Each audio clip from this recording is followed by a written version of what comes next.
After her surgery, my wife spent more time with her doctor than me, saying he was healing her soul. I stayed quiet until the hidden camera caught everything. Hey, I'm Alex, 36. The whole thing started after Lena had surgery. It wasn't anything too serious, gallbladder removal. Still, I cleared my schedule, took off work, and practically turned into her full-time nurse. She was groggy at first, slow-moving, sensitive to light. But I was there. Every step. I cooked for her, sat with her through the pain, made dumb jokes just to get her to smile. For the first few days, she clung to me. Then, weirdly, she didn't. It began subtly. She'd mention her follow-ups with the doctor more and more. His name was Dr. Vance. She said it like a prayer. Dr. Vance says I'm healing beautifully. Dr. Vance says stress can store itself in the body. One night, after dinner, she looked me dead in the eye and said, "He's not just healing my body. He's helping my soul." I remember I laughed. Not mockingly, just confused. "I thought we were helping your soul." She smiled. A quiet, pitying kind of smile. "You wouldn't understand." I didn't argue. Over the next few weeks, she saw him constantly. Sometimes twice a week. I'd ask if everything was okay, and she'd brush it off. "I just feel better after I see him," she'd say, as she slipped on lipstick she hadn't worn in months. One Thursday morning, I woke up to find her already dressed, wearing perfume. "Didn't you say your appointment was just a checkup?" "It is," she said, not meeting my eyes. "But he does energy work now too." I didn't even know what that meant. I didn't say anything. I wanted to believe her. I needed to believe her.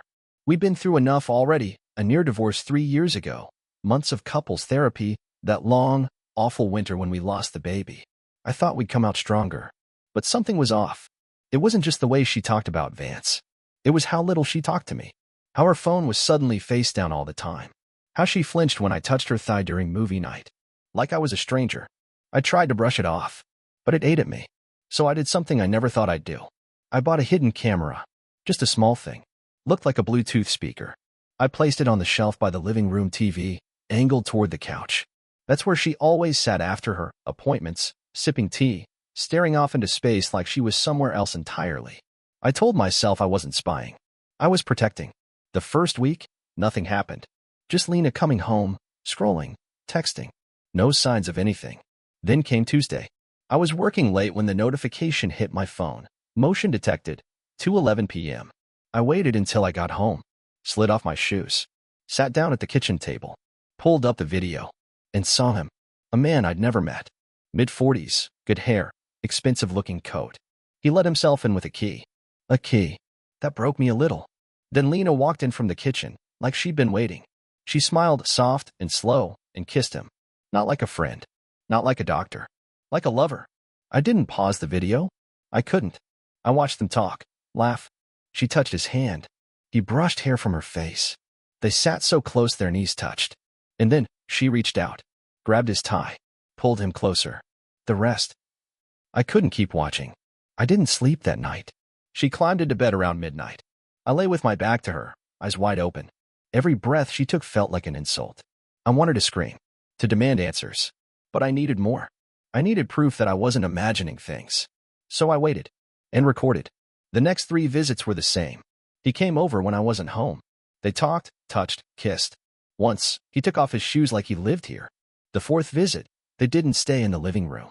They disappeared down the hallway, into our bedroom. That night, while she was in the shower, I transferred every clip to a hard drive and stored it in my work bag. I didn't know what I was going to do with it, but I knew I had to keep it safe. The next morning, I asked her if she was seeing someone else. She blinked. Her smile dropped. "Where is this coming from?" "You've changed," I said. "You're not here even when you're here." She crossed her arms. "I'm trying to heal, Alex. That's what this has been about." "Are you healing?" I asked. "Or are you falling in love with your doctor?" The silence that followed was the loudest sound I'd ever heard. She didn't deny it. She didn't confess, either. She walked out of the room and didn't come back for 2 hours. That's when I knew it was real. That night, I emailed Dr. Vance's clinic, posed as a patient, asked about his credentials, his practice, his boundaries. They didn't respond, but he did. The next morning, I had an anonymous text message. "You need to stop. You don't know what you're doing." I replied with a single frame from the video, him unlocking my front door. No words, just the image. He never texted again. But Lena? She changed. Suddenly, she was attentive, loving, making dinners, asking how my day was, like she knew I knew and was trying to reel me back in before I jumped ship. I played along for one last move, because while she thought I was forgiving her, I was actually booking a meeting with a lawyer and buying one more camera. There's a kind of silence that follows betrayal, not the stunt kind, but something deeper, still, hollow. It's the quiet that settles in when you stop hoping the person you love is still who you thought they were. That's where I was living, not guessing anymore, not wondering, just waiting. I had all the footage. Him, entering our home when I wasn't there. Her, welcoming him with the kind of softness I hadn't seen in years. I didn't need to hear their words. Their body language said it all. Familiar, intimate, rehearsed. They moved around each other like a couple who'd been doing this for a while. I didn't ask questions, didn't tip my hand. I smiled through dinners and commutes, even when it made me sick to do it. Let her think she was getting away with something while I met with a lawyer. Turns out, being quiet has its perks.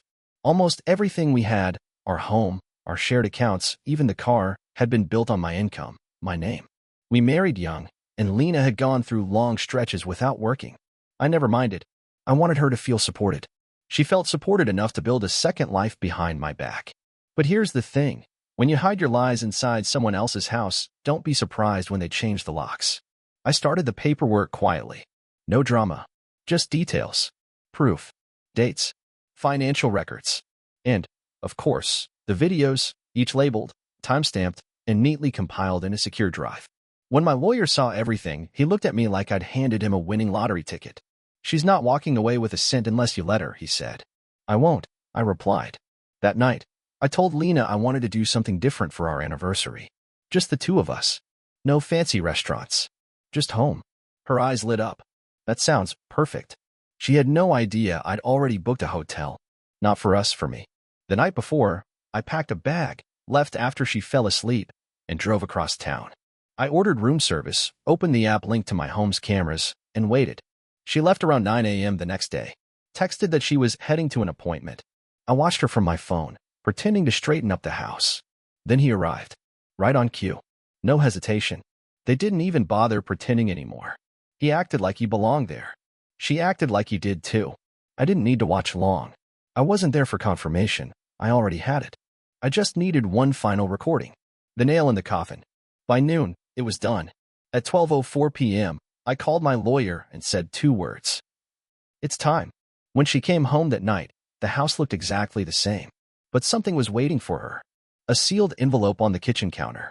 Inside, divorce papers, a breakdown of our assets, and a note from my lawyer explaining how everything, from the house to the joint savings, would remain in my name.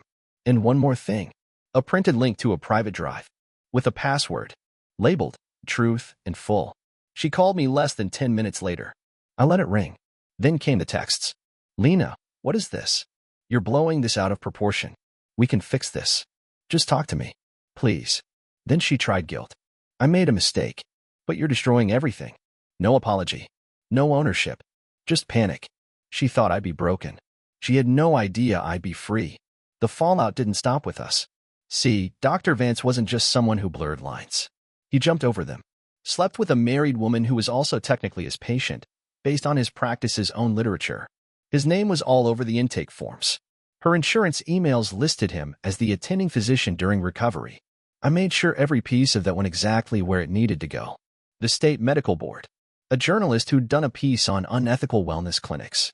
And just to be sure, a private email to his clinic's main inbox. With attachments. The story broke 2 weeks later. Respected wellness doctor under investigation for unethical conduct. His photo was everywhere. Grainy shots of the office closed during business hours. Mentions of anonymous whistleblower evidence. A quiet quote from someone close to the clinic. There were always rumors. This time, it stuck. His license was suspended. The clinic was temporarily closed pending internal review. Lena didn't say a word. But 2 days later, she moved out. People always think justice comes with trumpets. It doesn't. Sometimes, it's a quiet Sunday morning. An empty house. Your coffee just right. Your phone silent. And peace where the chaos used to live. That's what it felt like. I've stopped waiting for apologies. Stopped wondering if she'll call. Whatever it was that broke between us, it didn't crack overnight. It was quiet erosion, choice after choice. She made hers. I made mine. This house? It's mine now. Not just legally, but in every sense. The walls don't carry whispers anymore. The silence here isn't tense, it's clean. I thought it was over. But then the ripples came. Her sister left a voicemail. Lena was confused, hurting, didn't think it would go this far. Then a text from an unknown number. You ruined her. Blocked. Next, a fake Facebook profile. She gave up everything for you. I didn't bother responding. She hadn't given up anything. She'd gambled and lost. That's different. The turn came unexpectedly. I ran into Aaron, old coworker, good guy. His wife had once been in Lena's wellness circle. Sorry to hear about everything, he said. But, that doctor? Vance. He hesitated. My wife met him. Said he was weird. Intense. Too interested in people's personal lives. Especially finances. That word hit me sideways. Finances? I went home and started digging. Not in our house, online. And there it was, a blog post from a former patient, anonymous but detailed. He targets women going through something. Says he can help them heal. But it's always about control. And money. If he senses the resources are gone, he ghosts. My stomach turned. It wasn't love. It was access. 2 days later, I got an email. No subject line. You were right about him. That was it. No apology. No explanation. Just confirmation of what I already knew. He disappeared the same day the assets did. She wasn't his soulmate. She was his investment. And when he realized the money she had access to, my money was gone. So was he. I didn't reply. Then, 2 weeks later, I saw her. Total accident. I was leaving a cafe. She was waiting to cross the street. She noticed me before I noticed her. She looked tired. Smaller somehow. Like someone who finally realized she'd been left twice. Once by the person she betrayed, and again by the man she gave it all up for. She didn't wave. I didn't stop. Just kept walking. That was the last time I saw her. 2 days later, I got the real story. A friend sent me a headline. Former wellness doctor accused of financial exploitation by multiple clients. Vance. Turns out, my story opened the door. Other women came forward. Same pattern, vulnerability, emotional manipulation, and always, money. One even had proof he tried to access her business account. His license? Suspended. His clinic? Shut down. He didn't leave because he felt guilty. He left because the money was gone. Update, 1 week ago. Lena reached out again. Different number, different email. She said she wanted to build a case against him. Asked if I'd help. Testify. Tell what I knew. I didn't answer. I already did my part. She only cared once it hit her. Her sister texted me later. Lena's back at her mom's. No job. No car. Turns out Vance cleaned out what little she had left. Told her it was for their future. She believed him. Now she's left explaining how she lost everything to a man who never loved her, only what she thought she still had access to. I didn't win, but I walked away with the one thing they never expected me to keep. Everything. The house. My name. My peace. The truth. And that's all I ever needed.